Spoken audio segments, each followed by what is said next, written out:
Sahabat Kompas.com, pada 12 Mei 1998 atau bertepatan dengan 24 tahun yang lalu, demonstrasi besar-besaran menentang pemerintahan Orde Baru terjadi. Kejadian tersebut dikenal dengan tragedi Trisakti karena terdapat 4 mahasiswa dari Universitas Trisakti yang gugur dalam peristiwa tersebut. Keempat mahasiswa tersebut tewas tertembak di dalam kampus saat mengikuti demonstrasi yang menuntut turunnya Soeharto dari jabatan presiden.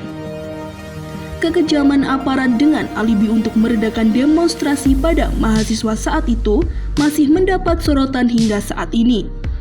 Akibat kejadian tersebut, perlawanan mahasiswa dalam menuntut reformasi semakin besar.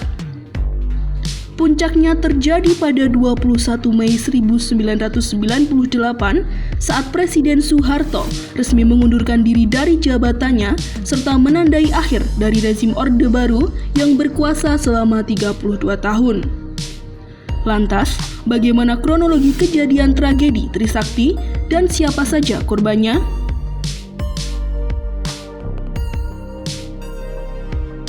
Pada awal tahun 1998, perekonomian Indonesia mengalami goncangan akibat adanya krisis finansial Asia sepanjang 1997 sampai 1999. Tepat 24 tahun lalu, pada 12 Mei 1998, para mahasiswa termasuk mahasiswa Trisakti melakukan aksi demonstrasi besar-besaran ke Gedung Nusantara.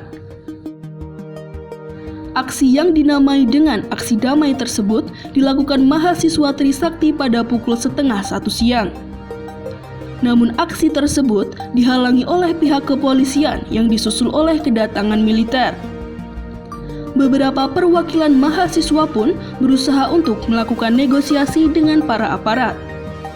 Namun hal tersebut tidak membuahkan hasil. Pada pukul 5 sore, para mahasiswa bergerak mundur diikuti majunya pergerakan aparat keamanan. Aparat keamanan memukul mundur mahasiswa dengan menembakkan peluru ke arah para mahasiswa. Akibatnya, mahasiswa mulai berhamburan karena panik. Sebagian besar melarikan diri dan berlindung di Universitas Trisakti. Namun karena aparat tidak segera berhenti melakukan tembakan, satu persatu korban mulai berjatuhan dan dilarikan ke rumah sakit sumber waras. Tembakan dari aparat berasal dari berbagai penjuru, salah satunya adalah flyover Grogol dan jembatan penyeberangan. Selain itu, aparat tidak hanya menembaki mereka dengan peluru karet, tetapi juga dengan peluru tajam.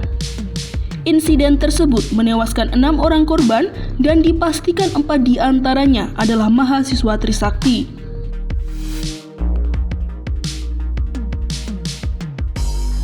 Demonstrasi yang dilakukan oleh gabungan mahasiswa adalah serangkaian aksi yang menuntut reformasi sejak awal 1998. Aksi tersebut semakin terbuka menyusul pengangkatan Soeharto menjadi presiden untuk ke-7 kalinya lewat sidang umum MPR pada 10 Maret 1998. Para aktivis menilai jika pemerintahan Orde Baru telah banyak melakukan korupsi, kolusi, dan nepotisme hingga menyeret negara ke dalam krisis moneter. Sehari setelah tragedi Trisakti, pada 13 Mei 1998, Rektor Universitas Trisakti saat itu, Profesor Dr. Modanton Murtejo, mengumumkan bahwa ada 4 mahasiswa Trisakti yang gugur saat mengikuti demonstrasi. Selain itu, terdapat juga 2 korban tewas dari universitas lain, sehingga jumlah korban tewas pada tragedi Trisakti berjumlah 6 orang.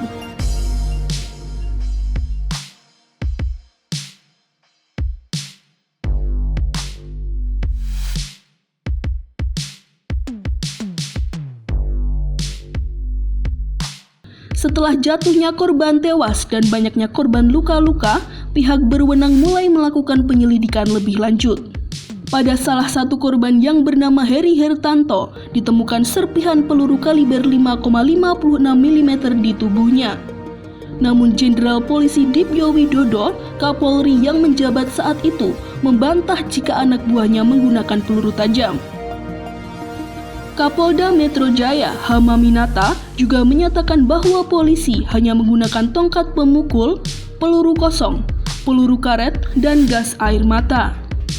Sampai saat ini, misteri penembakan tersebut masih terus menyelimuti sejarah kelam dalam tragedi 12 Mei 1998. Akan tetapi, 4 mahasiswa yang tewas dalam tragedi 12 Mei 1998 ini akan dikenang sebagai pahlawan reformasi oleh pihak kampus dan namanya diabadikan menjadi nama jalan di kampus Usakti, Nagrak, dan Bogor.